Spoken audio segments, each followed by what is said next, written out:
नमस्कार, lead India publishers association के कार्यक्रम सवाल आपके में आपका बहुत बहुत स्वागत है। मैं हूं डॉक्टर तरुणा एस गौड़।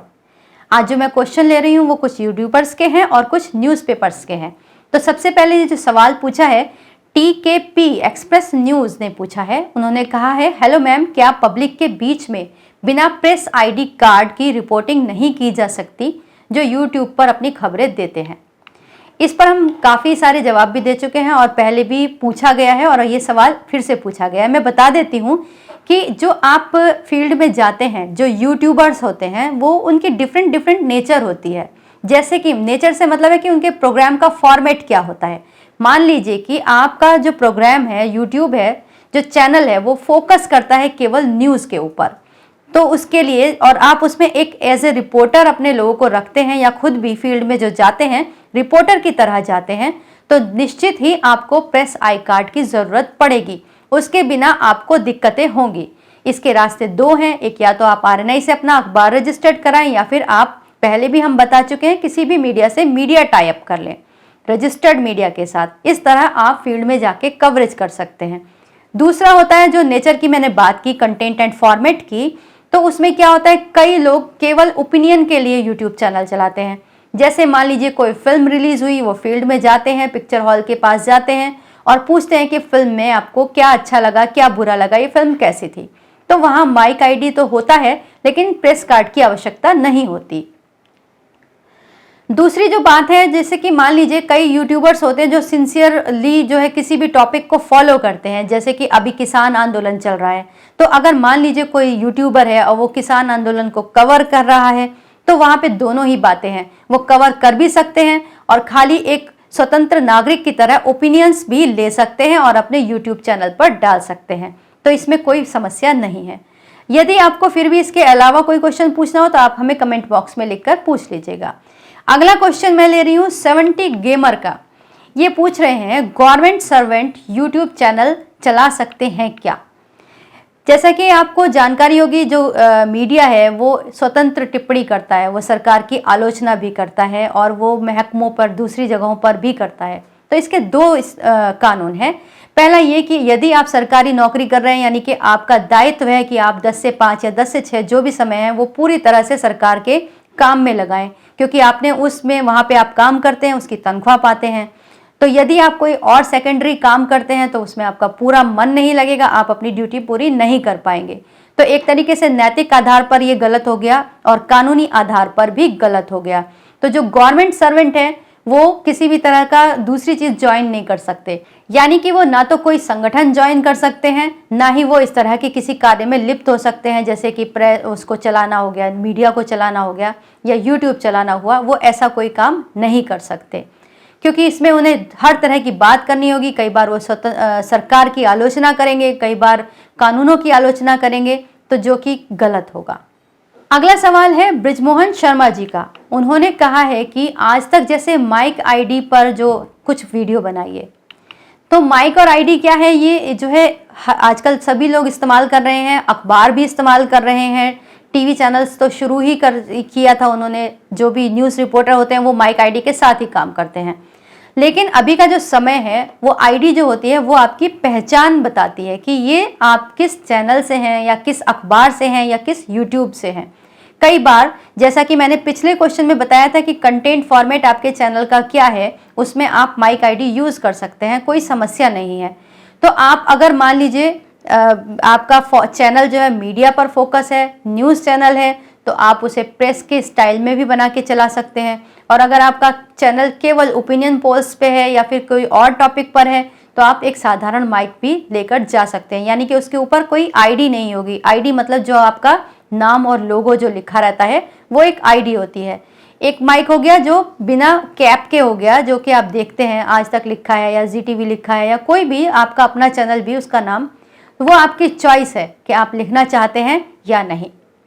अगला सवाल है VSS न्यूज़ का। इन्होंने पूछा है, DPRO का परमिशन लेटर ना हो तो कई जगह पर यूट्यूबर को कवरेज की परमिशन नहीं मिलती, तो इसके बारे में विस्तार से बताएं। देखिए, ये सवाल जो है मुझे लगता है इन्होंने हमारा पिछला वीडियो देखा था, आचार संहिता के बारे में था, उसको देखकर इन्होंने ये सवाल किया है, चुनाव आयोग का जैसे कि जिक्र किया। वैश्विक पर्ची से क्या इनका तात्पर्य है वो मुझे नहीं समझ में आया, लेकिन फिलहाल मैं आपको ये बता देती हूँ, अगर DPRO आपको किसी जगह परमिशन करने से रोकता है तो वहाँ पे आप कवरेज नहीं कर सकते।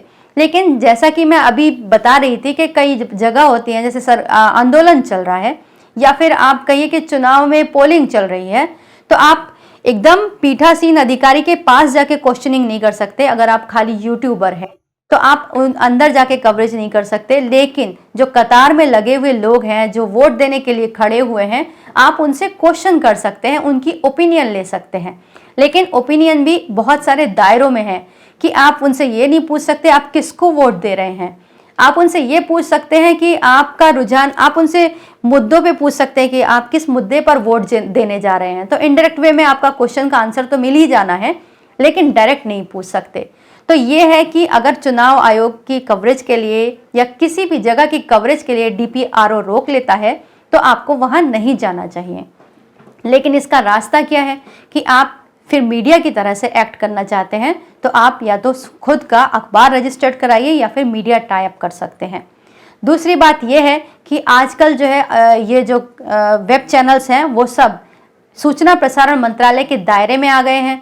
हो सकता है जल्दी इसके लिए रूल्स रेगुलेशंस भी आ जाएं, तो आप सूचना प्रसारण मंत्रालय के दायरे में तो डायरेक्ट नहीं आएंगे, लेकिन आप MSME में रजिस्ट्रेशन करवा के अपने आप को एक पहचान दे सकते हैं कि हाँ, हम एक रजिस्टर्ड कंपनी है, फर्म है या प्रोप्राइटरशिप है।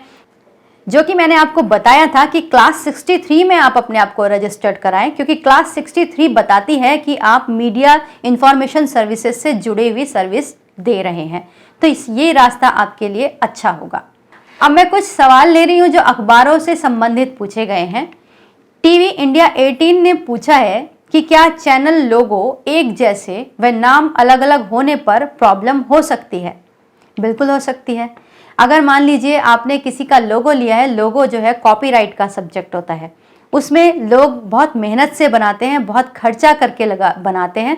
उसके अलावा उनके ब्रांड की पहचान और प्रेस्टीज उससे जुड़ी हुई होती है, तो कोई भी नहीं चाहेगा कि उसको कोई भी शेयर करे या फिर उसका अडॉप्शन कर ले। उसके जैसा मिलता जुलता भी बनाता है तब भी जो है मुकदमे शुरू हो जाते हैं अदालत में। तो कभी भी आपको किसी का भी लोगो कॉपी नहीं करना चाहिए, नाम कॉपी नहीं करना चाहिए। इससे नुकसान हर तरह से कॉपी करने वाले का ही है, क्योंकि पहले का तो ऑलरेडी रजिस्टर्ड है। दूसरी बात ये होती है कि आपका जो आपने उसके ऊपर जो मेहनत की, और अगर मान लीजिए केस चला गया कोर्ट में, तो जाहिर सी बात है पहला ही व्यक्ति जीतेगा, जो प्रायर यूजर है वो जीतेगा। तो इसमें आपका नुकसान है हर तरह से, आपकी प्रेस्टीज, आपका आर्थिक सब नुकसान है। तो कोशिश करिए कि आप हमेशा मौलिक रहें, जेन्युइन रहें, यूनिक रहें। अगला सवाल प्रदेश सरकार लाइव न्यूज ने पूछा है। उन्होंने पूछा है, अखबार में प्रधान संपादक कोई पद होता है क्या, या सिर्फ संपादक ही पद होता है? देखिए, मैं बताऊं तो मैं खुद प्रधान संपादक हूं, यानी कि ग्रुप एडिटर हूं। ये पोस्ट जो होती हैं वो अलग अलग तरीके से क्रिएट की जाती हैं। बेसिकली जो ऑफिशियली PRB एक्ट 1867 के अंदर है, वो एक्ट तो यही कहता है कि एक अखबार का प्रकाशक होता है और एक प्रिंटर होता है, यानी कि जो उसको छापता है, और एक संपादक होता है। ये तीन लोग अपनी टीम के साथ मिलकर चलाते हैं। बेसिकली संपादक का वहाँ पे नाम दिया जाता है। तो संपादक ऑफिशियली एक पद है जो कि वहाँ रजिस्टर्ड होता है। अब उसके अलावा हम अपनी मार्केटिंग स्ट्रेटेजीज या फिर बहुत सारी आवश्यकताओं के अनुसार पदों को क्रिएट करते हैं। जैसे प्रधान संपादक हो गया, उसके नीचे जो है और दूसरे संपादक हो गए, सह संपादक हो गए, असिस्टेंट हो गए, स्पोर्ट्स के लिए अलग हो गया। फिर वो अलग अलग तरह की जब हम कवरेज करते हैं उसके लिए फोकस करने के लिए अलग ही संपादक हो जाता है, क्योंकि संपादक का मतलब होता है कि जो चीज़ बहुत इंपॉर्टेंट है वो उसको हाईलाइट कर सके और जो सही बात है उसको सही तरीके से पहुंचा सके। तो जो संपादक होता है बेसिकली वही मुख्य पद होता है। अगला सवाल काफ़ी कॉमन है। IVN 24 न्यूज़ ने पूछा है कि कितने प्रकार के अखबार का हम पंजीयन करवा सकते हैं, जैसे दैनिक, साप्ताहिक या फिर और दूसरे पीरियोडिकल्स। ये सवाल अखबार के बारे में आपने पूछा है। मैं पहले भी हम इसके बारे में काफ़ी विस्तार से वीडियो बना चुके हैं, तो मैं आपको बता देती हूँ। जो RNI में ये जो प्रिंट मीडिया का रजिस्ट्रेशन होता है वो दो कैटेगरी में होता है। एक होता है आपका न्यूज़पेपर में और दूसरा होता है पीरियोडिकल्स में। न्यूज़पेपर में जो आते हैं दैनिक आता है यानी डेली, और जो पीरियोडिकल्स है उसके अंदर आपका वीकली से लेके मंथली तक आता है। वीकली होता है, बाय वीकली होता है, मंथली होता है, बाय मंथली होता है। यानी कि सप्ताह में एक बार आने वाला अखबार या फिर मैगजीन, या फिर इसको ही आप हर एक सप्ताह में एक बार आने वाला। और अगर मंथली की बात करें, पाक्षिक कहते हैं उसको, यानी 15 दिन पे आने वाला फोर्टनाइटली या पाक्षिक। जो चौथी कैटेगरी है वो है मंथली की। जो बेसिकली मीडिया के तौर पे जाने जाते हैं वो मंथली तक ही जाने जाते हैं। अभी तो मंथली के लिए भी जो है काफ़ी रेस्ट्रिक्शंस हो गए हैं। अगर आपको एक्रेडिशन लेना है, कहीं से सरकारी लाभ लेना है, तो वो मंथली या फिर फोर्टनाइटली तक ही सीमित कर दिए गए हैं। छमाही अखबार भी रजिस्टर्ड होते हैं और ये आपके सालाना भी रजिस्टर्ड होते हैं। लेकिन सालाना और छमाही जो होते हैं वो बेसिकली जर्नल्स के तौर पे होते हैं, जो कि किसी कंपनी के खास फीचर्स के फोकस होते हैं। उसमें जनसाधारण की डे टू डे न्यूज़ नहीं होती, तो उसे मीडिया की कैटेगरी में नहीं माना जाता। लेकिन रजिस्टर्ड वो भी प्रिंट मीडिया के तौर पर ही होते हैं। तो इसमें आपने जाना कि दैनिक, वीक यानी कि डेली, फिर वीकली यानी साप्ताहिक, फोर्टनाइटली यानी पाक्षिक, और मंथली, ये आपके अखबारों की कैटेगरी है। हाल ही में एक नया क्लॉज भी आरएनआई में जुड़ा है। उसमें ये कहा गया है कि अब जो मंथली अखबार रजिस्टर्ड कराना चाहते हैं, मंथली जो मैगजीन रजिस्टर्ड कराना चाहते हैं, अब वो व्यक्तिगत इंडिविजुअल बेसिस पे नहीं होगी। उसके लिए आपको कोई कंपनी या फर्म बनानी पड़ेगी, या फिर ट्रस्ट हो या फिर एनजीओ हो। ये एक क्लॉज उसमें ऐड किया गया है। तो ये देखना है कि अब आप कौन से उसमें, अगर आप मीडिया की तरह काम करना चाहते हैं तो आप वीकली तक करें तो आपके लिए बेहतर, और अगर आप केवल एक जनरल इंफॉर्मेशन या फिर एनालिटिकल काम करना चाहते हैं, राइटअप्स देना चाहते हैं, तो मंथली पर आप जा सकते हैं।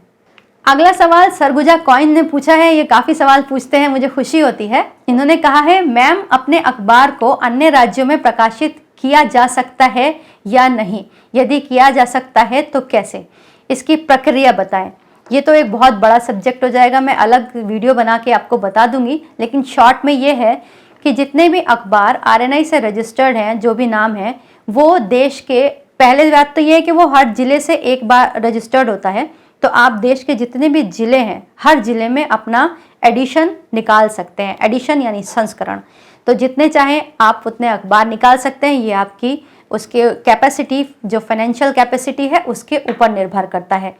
दूसरी बात, इसकी प्रोसेस क्या है, वो ये है कि पहले तो आपको कहीं ना कहीं एक जगह से, एक ज़िले से अपना जो है रजिस्ट्रेशन कराना होगा, जो कि पूरी प्रोसेस हमने वीडियो में बताई है आरएनआई वाले, उसी तरह से आपको फॉलो करना होगा। अब जब आप एडिशन लेना चाहेंगे तो उसकी भी सेम प्रोसेस होगी, बस डिफरेंस इतना होगा कि आपके टाइटल का वेरिफिकेशन नहीं होगा। यानी अगर आपको लीड इंडिया नाम मिल गया है तो लीड इंडिया ये नहीं कहा जाएगा कि ये टाइटल आपको नहीं मिल सकता। आपको लीड इंडिया के नाम से अन्य भाषाओं में और अन्य जिलों के लिए संस्करण चलाने की पूरी आज़ादी है। उम्मीद करते हैं आपके सवालों के जवाब मैं दे पाई होंगी। जो सवाल छूट गए हैं उनके क्वेश्चंस आप मुझे कमेंट बॉक्स में लिख के दोबारा पूछ सकते हैं। अच्छा लगे तो वीडियो को लाइक कीजिए, सब्सक्राइब कीजिए और शेयर भी कीजिए। वीडियो देखने के लिए बहुत बहुत धन्यवाद।